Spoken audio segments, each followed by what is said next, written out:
Shalom saudara-saudara yang dikasihi Tuhan. Jumpa lagi dengan saya Syane di channel Kebahagiaan Sejati. Saudara-saudara, untuk menyambut tahun baru 2021, saya ingin kita merenungkan firman Tuhan yang terdapat di dalam Yehezkiel pasal 36 ayatnya yang ke-26.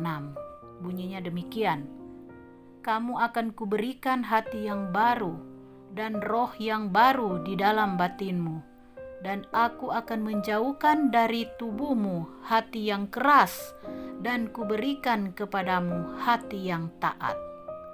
Saudara-saudara yang dikasihi Tuhan, 1 tahun telah kita lalui, dan kini tahun yang baru telah tiba. Banyak hal yang telah kita lalui, entah itu baik maupun hal yang buruk sekalipun. Sebagian doa-doa kita mungkin telah dijawab, dan sebagian lagi belum ada jawabannya. Masalah yang lalu telah dilalui, tetapi ada masalah lain yang harus kita lalui kembali yang akan datang. Memasuki tahun yang baru, janji Tuhan bagi umatnya tetap berlaku. Dia senantiasa memberikan rancangan damai sejahtera bagi umatnya yang setia mengasihi Dia. Dan ketika kita sungguh-sungguh berbalik dari jalan-jalan kita yang jahat, Dia memberikan hati yang baru dan roh yang baru dalam hidup kita. Dia akan memberikan kemampuan bagi kita agar kita dapat hidup taat seturut dengan firman Tuhan.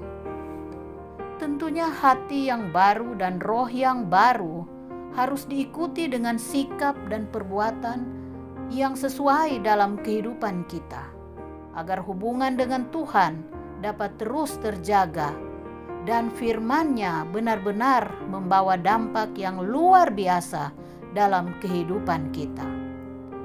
Dan dalam tahun yang baru ini, kita semua juga pasti rindu untuk melihat janji-janji Tuhan digenapi, jawaban-jawaban doa dipenuhi, masalah-masalah dapat terselesaikan,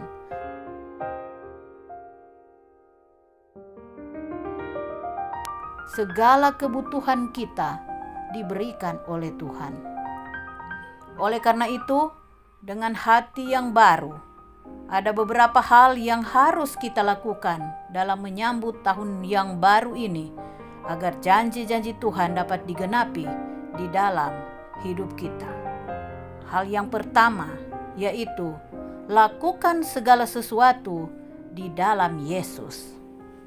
Sebagaimana yang Alkitab tuliskan di dalam Kolose pasal 3 ayat 17, berbunyi demikian: Dan segala sesuatu yang kamu lakukan dengan perkataan atau perbuatan, lakukanlah semuanya itu dalam nama Tuhan Yesus sambil mengucap syukur oleh Dia kepada Allah Bapa kita.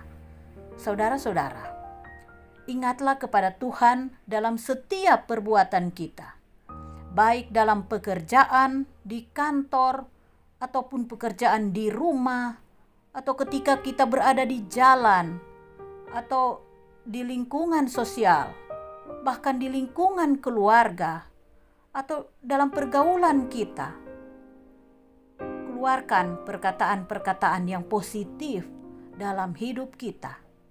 Lakukan perbuatan-perbuatan yang sesuai dengan kebenaran firman Tuhan. Lakukanlah segala sesuatu seperti kita melakukannya untuk Tuhan.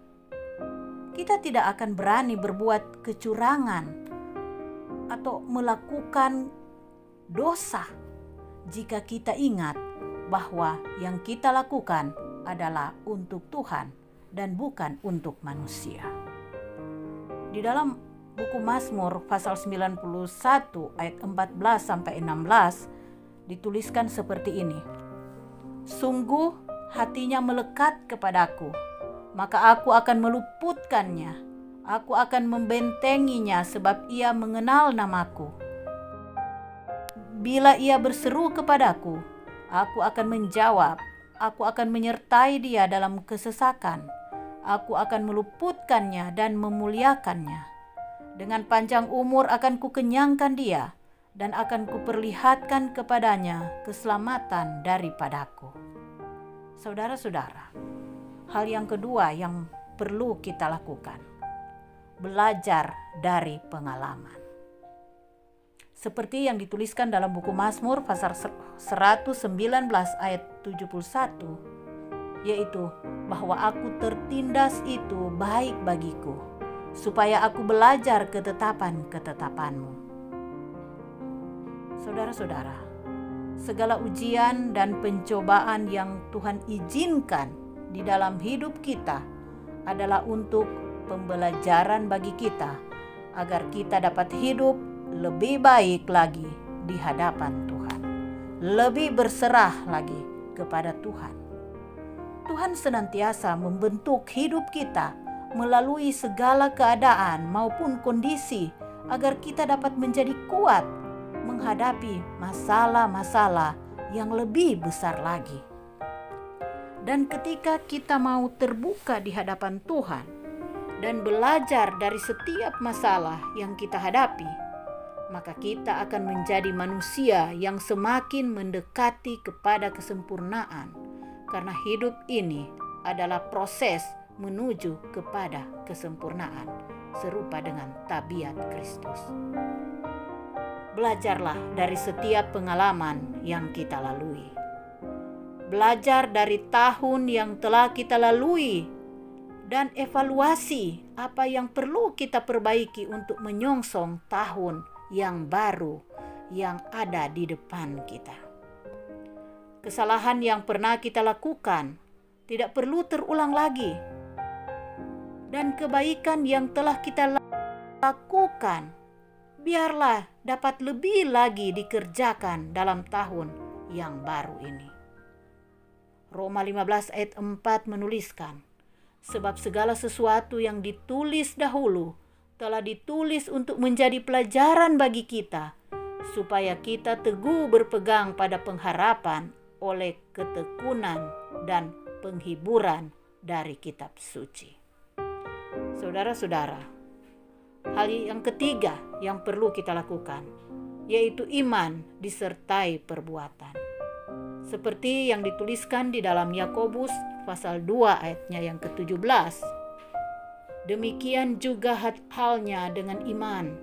Jika iman itu tidak disertai perbuatan, maka iman itu pada hakikatnya adalah mati. Saudara-saudara yang dikasihi Tuhan, keyakinan, iman, dan kehidupan doa harus selalu diimbangi dengan perbuatan.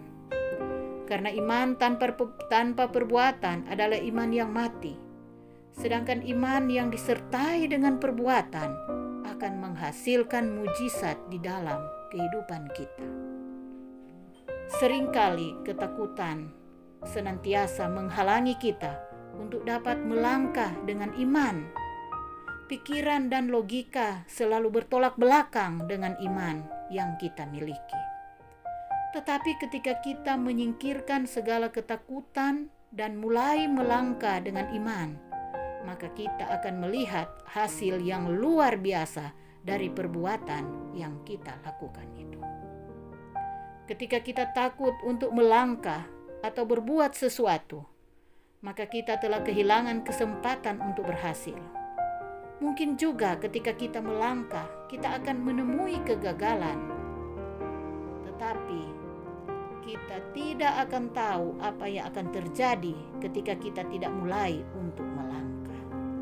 Saudara-saudara, keberanian berbuat sesuatu akan mendatangkan kemungkinan untuk berhasil dalam kehidupan kita.